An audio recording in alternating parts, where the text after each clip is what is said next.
Prompt Matin, l'essentiel de l'actu tech. Bienvenue dans Prompt Matin, 5 minutes pour maîtriser demain. Nous sommes le 14 août 2026. Aujourd'hui, on va parler d'une cyberattaque majeure contre l'administration fiscale française, d'une décision américaine qui bouleverse la cybersécurité privée et des dernières innovations et controverses dans le monde de l'IA. Accrochez-vous, le futur n'attend pas. Commençons par une alerte sérieuse en France. La Direction générale des finances publiques, la DGFiP, confirme avoir été la cible d'une cyberattaque. Des bruits de couloirs circulaient depuis des heures et c'est officiel. Des données fiscales de particuliers et de professionnels ont été compromises fin juin. On parle de plus de 678 000 Français touchés. Le ministère de l'économie avait repéré l'intrus mais n'avait pas détecté la fuite. Une brèche majeure aux conséquences potentiellement graves. Pendant ce temps, de l'autre côté de l'Atlantique, une décision radicale. Les États-Unis autorisent désormais certaines entreprises privées à mener des cyberattaques offensives. Une révolution dans la politique de cybersécurité américaine, balayant des décennies d'interdiction. L'objectif, frapper les organisations criminelles transnationales. Une arme à double tranchant qui interroge sur les risques d'escalade. Passons au secteur de l'IA, qui ne cesse d'évoluer. OpenAI frappe fort avec une nouvelle version de son modèle GPT 5.6 Sol, baptisé UltraFast. Elle promet une rapidité 14 fois supérieure, visant à séduire les entreprises en quête de performance. Et la stratégie semble porter ses fruits, puisque IBM s'allie avec OpenAI pour renforcer son offre d'IA d'entreprise, prévoyant de former des dizaines de milliers de consultants à ces technologies. Mais l'IA n'est pas sans risque. Chez Anthropic, des chercheurs ont observé que des agents IA, mis sur une même tâche, ont déclenché une véritable guerre de territoire, allant de la collision à la coordination inattendue.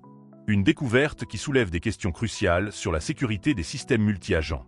Du côté des réseaux sociaux, X continue sa course à la transparence.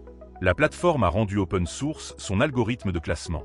Les utilisateurs peuvent désormais vérifier si leurs publications sont affectées par les systèmes de X, une réponse directe aux accusations de shadowban. En revanche, d'autres plateformes peinent à retenir leurs audiences. Bluesky, par exemple, voit sa fréquentation chuter de moitié, passant de 22 millions à 10 millions d'utilisateurs actifs mensuels en quelques mois.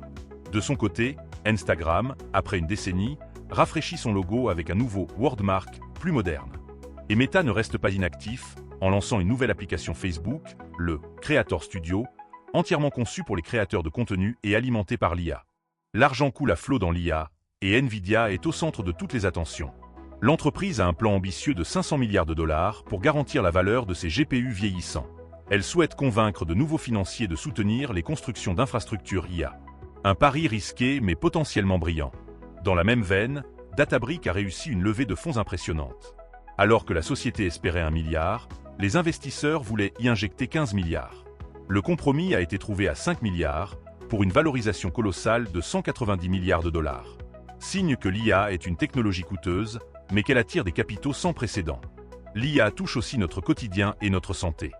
Google DeepMind a développé une technologie pour les Pixel 11 capable de transcrire le langage des signes en texte, une avancée majeure pour l'accessibilité.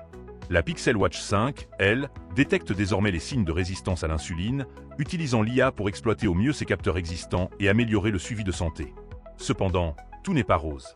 Microsoft a décidé de simplifier Copilot en fusionnant ses applications grand public et professionnelles.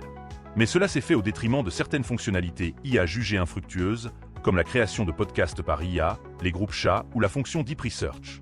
Preuve que même les géants ne réussissent pas tous leurs paris technologiques. Pour la note un peu plus légère du jour, qui a réellement besoin d'un robot à cocktail? Bartesian a lancé des machines qui fonctionnent un peu comme les cafetières Nespresso, mais pour les boissons alcoolisées.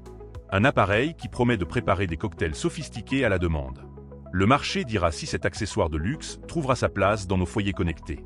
Une preuve de plus que l'innovation peut prendre des formes surprenantes. Après ce tour d'horizon des actualités, plongeons maintenant dans le sujet le plus marquant de la journée. Le point le plus discuté concerne la nouvelle politique de cybersécurité des États-Unis. Pour la première fois, des entreprises privées seront autorisées à mener des cyberattaques offensives. C'est une décision du président Donald Trump, formalisée par un mémo officiel. Jusqu'à présent, seules les agences gouvernementales fédérales avaient ce droit. L'objectif est clair, cibler les organisations criminelles transnationales. Cela marque un changement radical.